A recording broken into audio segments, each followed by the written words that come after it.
नमस्कार. SK मराठी या YouTube चॅनेलमध्ये तुम्हा सर्वांचं मनपूर्वक स्वागत आहे. तर मित्रांनो, राज्यातील कर्मचाऱ्यांना जुनी पेन्शन योजना लागू, फक्त याच कर्मचाऱ्यांना मिळणार लाभ, या संदर्भात सविस्तर अशी माहिती आपण या व्हिडिओच्या माध्यमातून जाणून घेणार आहोत. तत्पूर्वी जर तुम्ही चॅनेलवर नवीन असाल तर चॅनेलला लगेचच सबस्क्राईब करून घ्या. बघा तर मंडळी, महाराष्ट्र राज्यातील सरकारी कर्मचाऱ्यांसाठी जुनी पेन्शन योजना हा नेहमीच जिव्हाळ्याचा विषय राहिला आहे. राज्य सरकारने 1 नोव्हेंबर 2005 रोजी किंवा त्यानंतर रुजू झालेल्या, परंतु ज्यांची पदभरती प्रक्रिया 2005 पूर्वी सुरू झाली होती, अशा कर्मचाऱ्यांसाठी जुनी पेन्शन योजना लागू करण्याबाबतची कार्यपद्धत आता स्पष्ट केली आहे.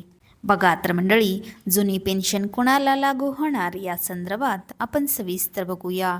राज्य सरकारच्या वित्त विभागाने 2 फेब्रुवारी 2024 रोजी घेतलेल्या निर्णयानुसार खालील अटी पूर्ण करणाऱ्या कर्मचाऱ्यांना जुनी पेन्शन योजनेचा पर्याय निवडता येईल.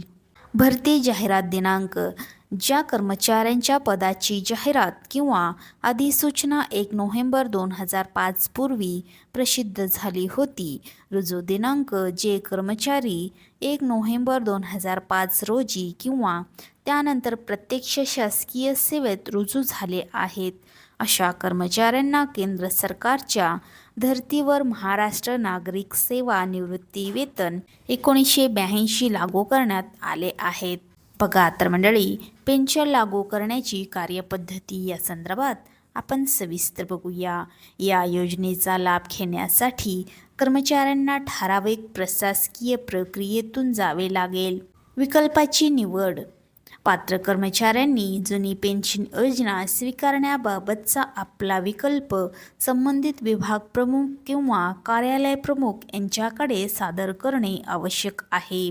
बघा तर मंडळी, अर्जाची पडताळणी: विभाग प्रमुख अर्जाची तपासणी करून संबंधित कर्मचाऱ्यांची नियुक्ती खरोखरच 1 नोव्हेंबर 2005 पूर्वीच्या जाहिरातीवर आधारित आहे का याची तांत्रिक खात्री करतील. त्यानंतर हा प्रस्ताव नियुक्ती प्राधिकरणाकडे पाठवला जाईल.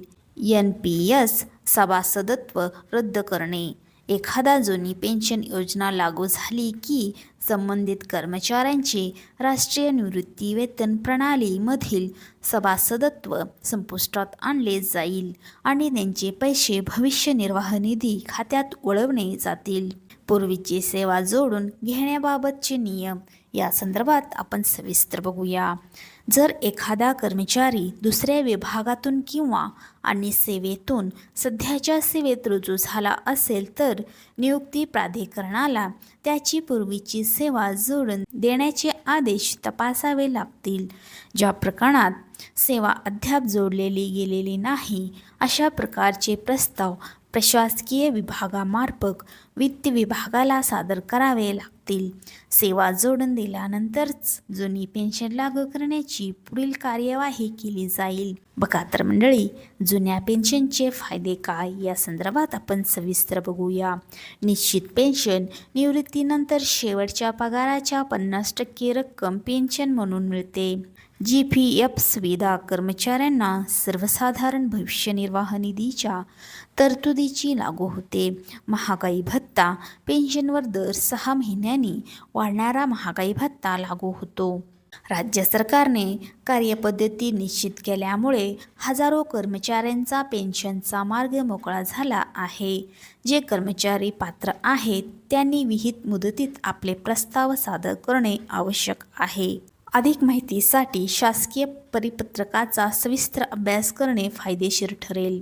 चला तर मंडळी, अशाच महत्त्वपूर्ण बातम्यांच्या अपडेट्ससाठी व्हिडिओला लाईक करून चॅनेलला सबस्क्राईब करा व पेजला फॉलो करा. धन्यवाद.